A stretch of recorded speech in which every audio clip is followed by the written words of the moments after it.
Hola, ¿cómo están? Esta es una nueva bitácora de Pictopiedra. Hoy es 8 de...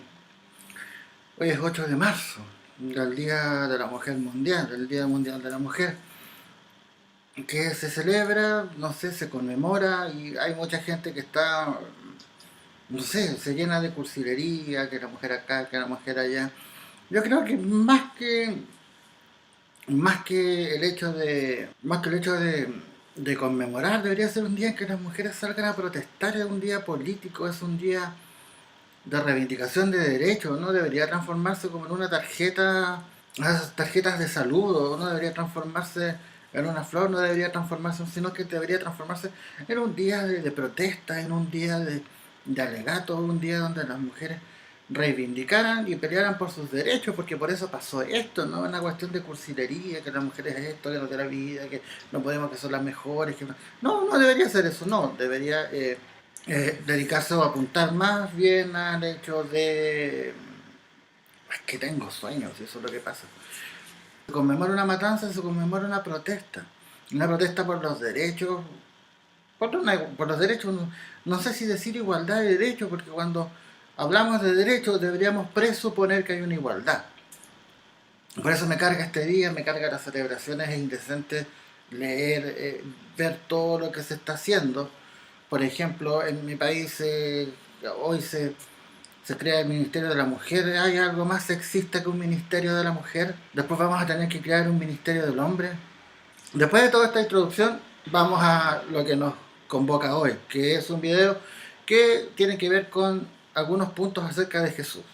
He hecho varios videos, no varios, pero he hecho un par de videos acerca de Jesús y ustedes se preguntarán si alguien pasa por acá, ¿por qué yo siempre estoy hablando de Jesús? Al margen si yo sea creyente o no, pero no soy creyente. A la figura de Jesús me llama la atención, me es muy interesante porque es un sujeto de haber existido que, bueno, todo el mundo lo conoce, se pone sobre él la base de una iglesia, de un credo que se mantiene por más de 2000 años. Es un sujeto al cual, histórico no, porque no se tienen las pruebas todavía, es un sujeto al cual se le atribuyen ciertas características y se le atribuye una moral también, que es la moral cristiana, que en el fondo deriva en lo que es el dogma católico. Todo lo que tiene que ver con el dogma católico es una distorsión al final de las palabras de Jesús. Pero de haber existido este sujeto, ¿qué fue lo que hizo que perduró tanto, fue tan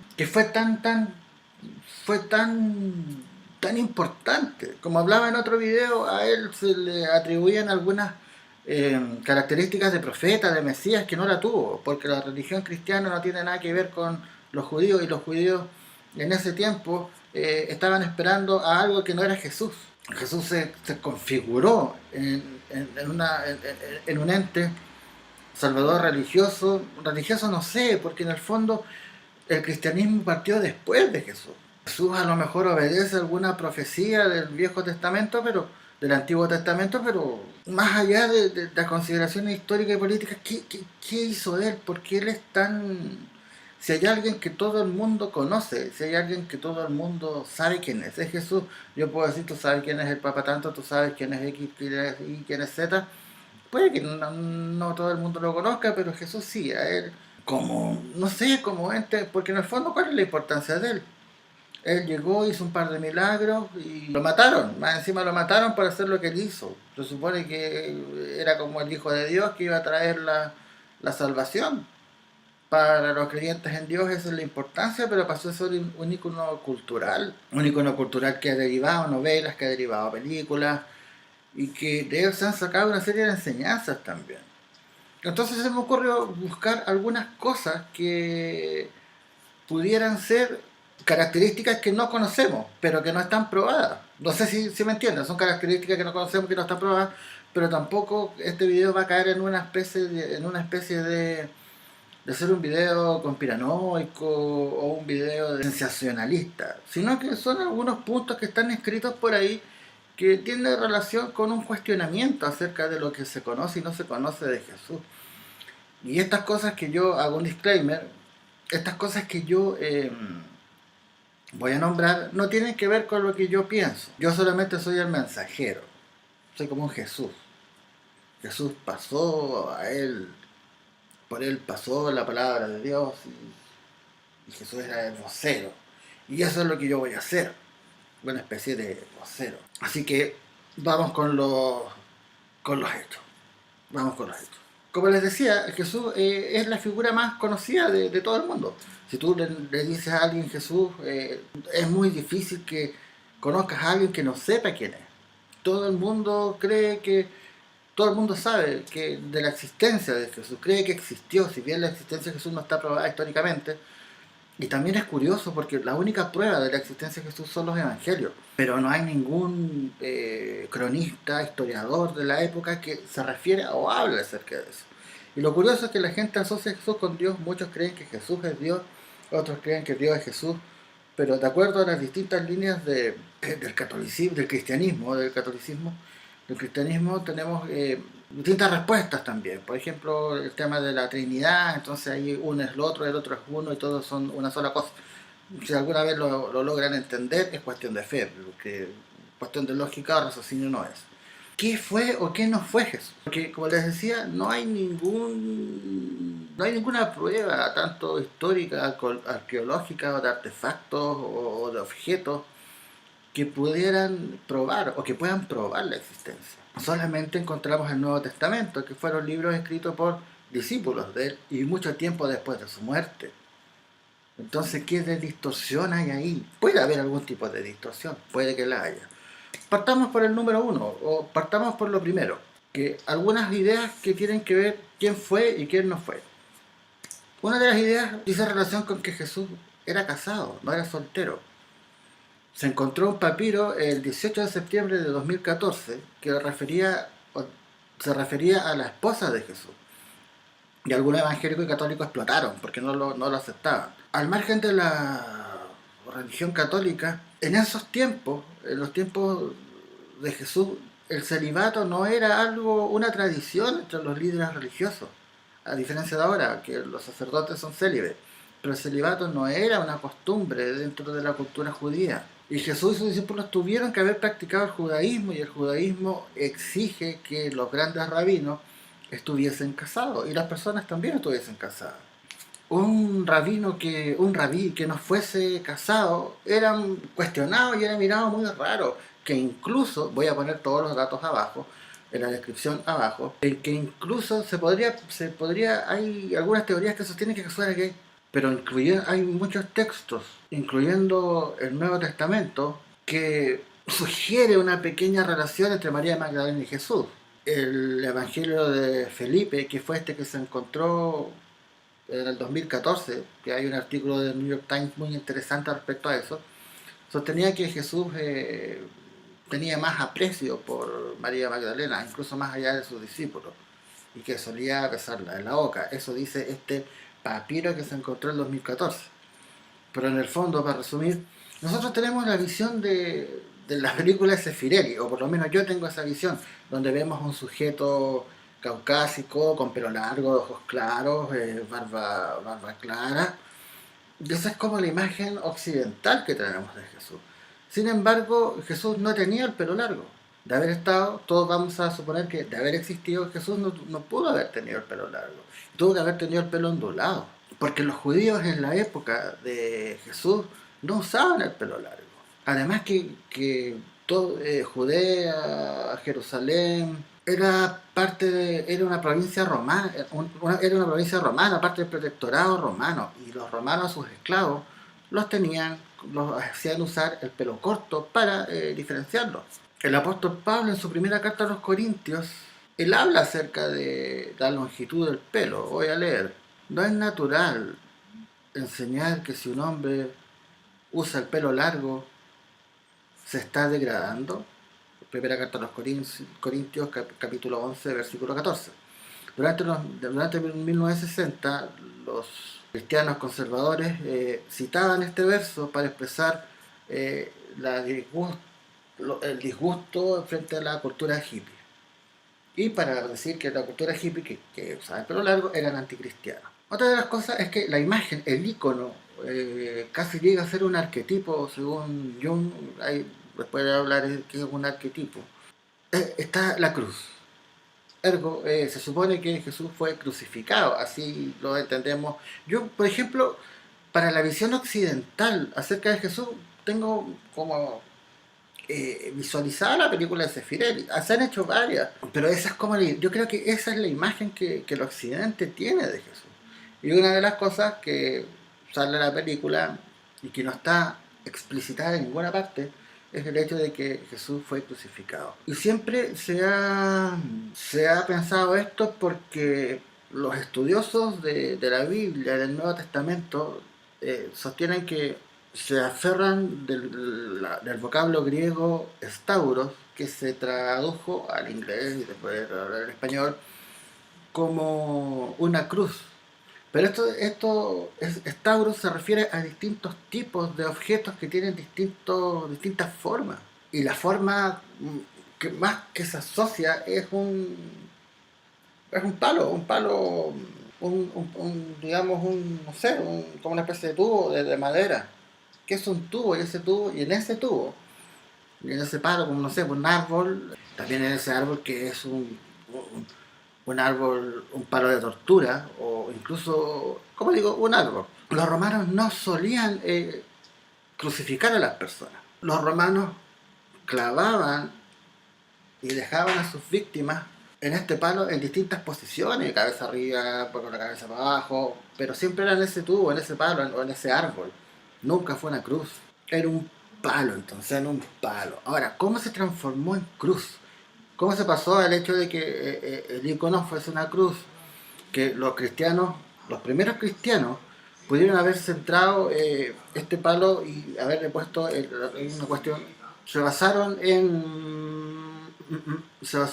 un dios egipcio, Ankh, que era el símbolo de la vida, o podrían también en el símbolo sumerio de Tamuz. Ambos implican una cruz, simplemente porque era más distintivo y artísticamente más bonito que un palo. Imagínense, toda la gente llevando un palo acá, es más bonito una cruz. Si es un hecho acomodaticio, es un hecho histórico, sino que la cruz no fue sacada por el hecho de. No se puso a la cruz o se pensó en la crucifixión no porque los romanos crucificaran, sino más bien se pensó en la cruz porque tomaron algunas cosas egipcias y sumerias, acá van a ir los nombres, por el hecho de que se veía más bonito, era estéticamente mejor, artísticamente más bonito. Jesús era un sujeto bajo, no era alto. El judío típico de la época el judío típico en la época del Imperio Romano era un sujeto que medía 1,50 m más o menos. Y ahí podemos derivar que Jesús tuvo que haber medido, aparte, no tenía el pelo largo, tenía el pelo corto, tenía el pelo ondulado, y medía 1,50 m, que son 5 pies, más o menos. Ahora, ¿por qué está la figura de que Jesús era grande? Porque a nivel mental nosotros tenemos la idea que los grandes seres, las personas importantes, son grandes, es decir, pueden ser altas. Y de ahí surge la idea de que Jesús era un sujeto más alto, pero Jesús era un sujeto bajo. Y otra de las ideas que también apareció para pensar que Jesús era más alto tiene que ver con la aparición del sudario de Turín, donde en la cara que ahí aparece, supuestamente aparece, porque bueno, se descubrió que el sudario de Turín era la media y no tenía que ver con Jesús, pero antes de que se descubriera eso se pensaba que el sudario de Turín era como la foto de Jesús. Entonces al sacar el porcentaje, digamos, al hacer una proporción de acuerdo a la cara que aparece, la gente pensaba que, y eso dio pie a que la gente pensara que era más alto. 1,80 se le llegó a atribuir de altura, sacando la proporción del sudario de Turín, pero en el fondo Jesús era bajo. Otro de los mitos más importantes, o quizás el más importante de todos, dentro de los milagros y ese tipo de cosas, fue que Jesús nació en un establo, lo cual es falso. Jesús nació en una casa, no nació en un establo. Y esto son, como dije, mitos. La idea de que Jesús nació en un establo apareció en los primeros años de la cristiandad. No está puesto en ningún relato. Digamos, en el relato original, José y María probablemente estuvieron con parientes. Y la frase "no hay cuarto para ellos en la estancia, en el Hotel Plaza Francia", se tradujo como "no hay cuarto para ellos en el cuarto de arriba. Después se entendió que las personas en aquellos tiempos guardaban abajo a los animales y arriba vivían. Lo curioso es que esto yo sí que no lo sabía, y acá quizás voy a tener que leer un poco, fue que Jesús no se llamaba Jesús, Jesús se llamaba Joshua. El nombre Joshua, que en hebreo significa el Salvador, era un nombre común entre los judíos en aquellos tiempos. Joshua y Jesús son el mismo nombre, pero se traducen diferente en distintas Biblias. Y para distinguir a Jesús y a Joshua, Josué tendría que ser del Antiguo Testamento. El Antiguo Testamento que prometía la salvación y la liberación de los judíos hacia la tierra prometida. En la actualidad la relación entre estas dos figuras es fascinante e importante. Muchos estudiosos del Nuevo Testamento, los estudiosos del Nuevo Testamento, están muy interesados en esta división entre Josué y Jesús, puesto que se hace la diferencia y que, digamos, en los evangelios hay cierto paralelo con el Antiguo Testamento. El Antiguo Testamento entonces se relaciona a Josué con Moisés, con Elías, y se hacen ciertos paralelos que puedan ser encontrados en distintas obras, incluso películas. Es decir, finalmente el nombre era Josué, pero que era Jesús, y fue la traducción o la idea para hacer la diferencia entre los profetas y Jesús. Pero Jesús tenía que haberse llamado Josué, no Jesús. ¿Por qué Jesús? No, porque Josué es el nombre del Salvador, y lo que esperaban los judíos era un Salvador, que era como el nombre de moda, me imagino. Dato curioso, tiene que ver con el número de los apóstoles, 12, que el número de los apóstoles tiene más que ver con astrología y no con la historia. Jesús tuvo 12 discípulos, y estos discípulos eran, digamos, abiertamente fieles a Jesús, lo seguían. Y tienen, bueno, distintos nombres. Desde los evangelios se nombran a los 12 apóstoles, y hay un paralelo entre los nombres de los 12 apóstoles y las 12 tribus de Israel. Pero el número 12 es considerado auspicioso por aquellos ancianos, por aquella gente, inclusive los israelitas, porque el número 12 se repite 189 veces en la Biblia. Entonces se supone que esto apunta a una derivación astrológica y tendría que ver con los 12 signos del zodiaco y los 12 meses del año.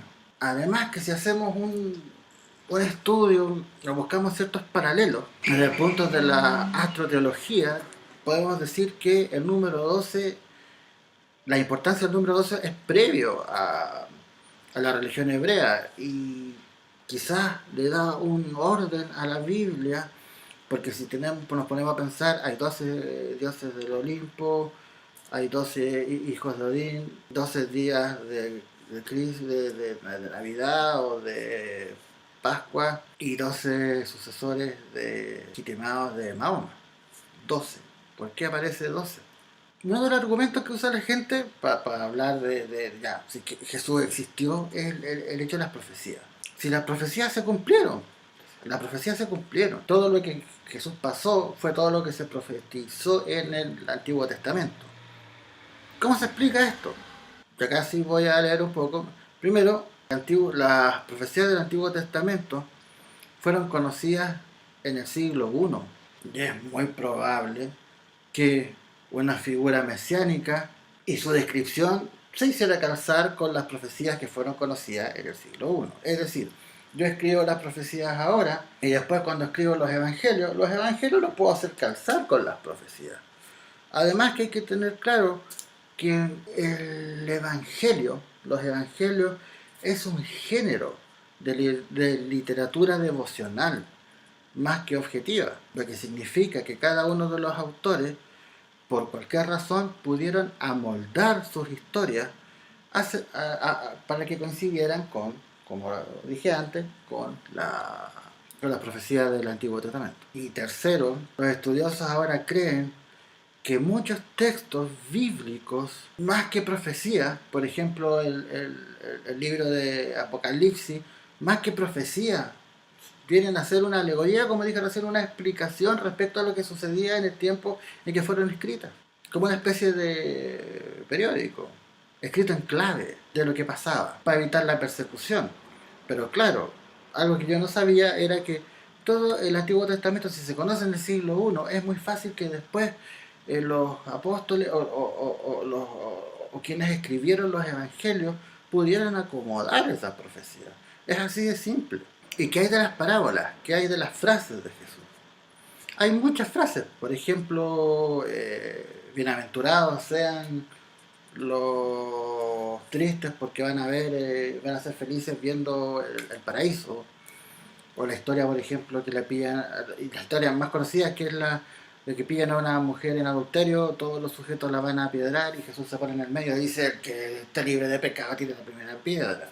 Pero esta historia que se conoce, no sé, las parábolas, esto que hizo, o que había un paralítico, lo levantó, estas cosas pertenecen a Jesús, Jesús las hizo, Jesús las dijo. Y estas preguntas están en debate desde el siglo III, en el concilio realizado en el siglo III, hasta seminarios del siglo XX.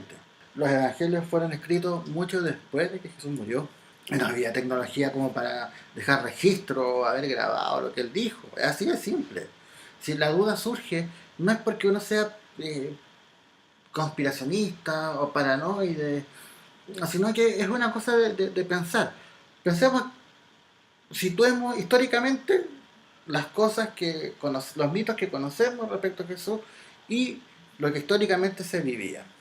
Jesús vivió en un tiempo de haber existido, porque no está la prueba histórica, un relato objetivo que podamos conocer, puesto que además que hubo un tiempo después de que él murió, entonces en ese tiempo las cosas pueden haberse amoldado para poder hacerlas calzar con la moral cristiana, que en el fondo es lo que apoya el cristianismo y el catolicismo.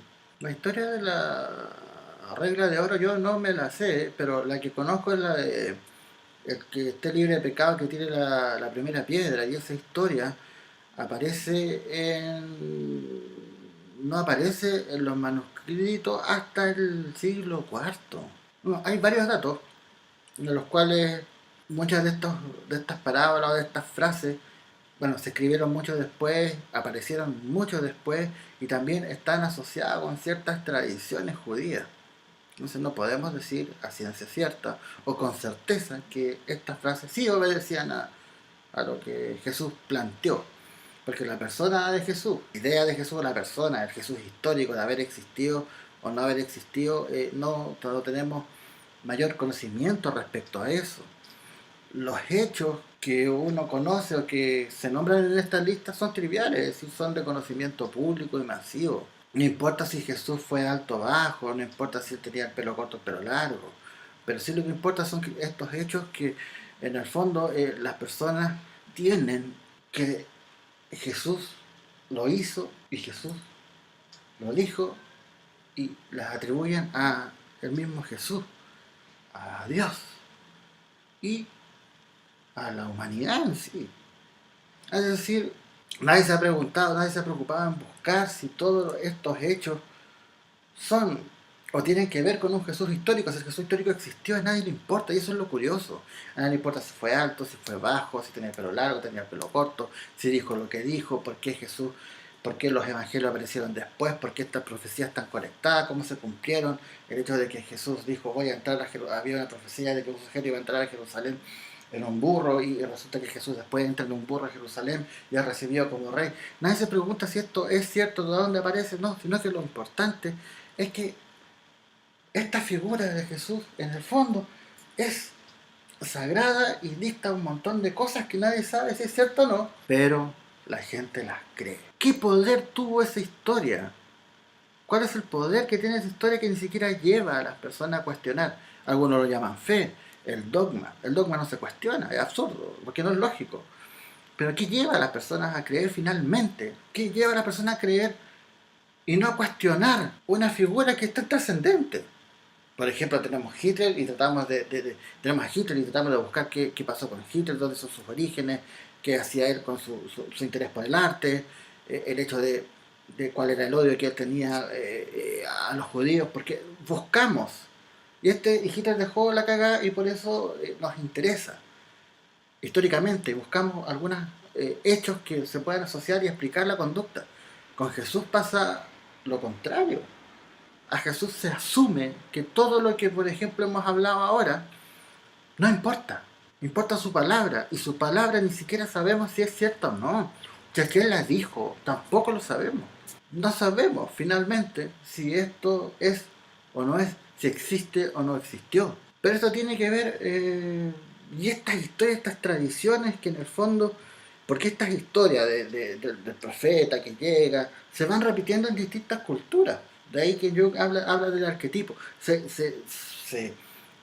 repiten en distintas culturas, pero nadie, o la mayoría, no nos ponemos a pensar si es que esto existe, no existió, si hay un correlato histórico, si hay historicistas o cómo se llamaban, redactores, la gente que relataba, que iba tomando nota de los eventos históricos que pasaban.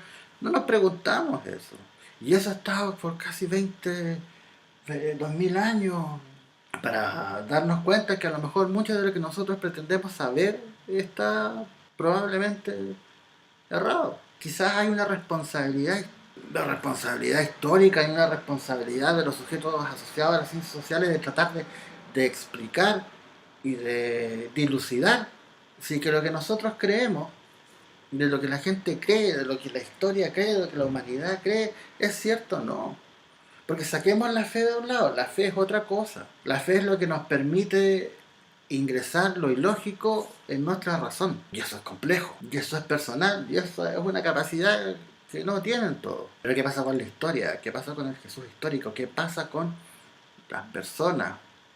¿Qué pasa con las pruebas que hay? Porque en el fondo la única prueba que tenemos de Jesús son los evangelios. Y como dije, los evangelios se escribieron en el siglo I y mucho después de que murió Jesús. Entonces no hay una prueba objetiva. Todo se puede acomodar. Si yo busco crear una iglesia, crear un dogma, puedo arreglar ciertos relatos para que la gente los crea.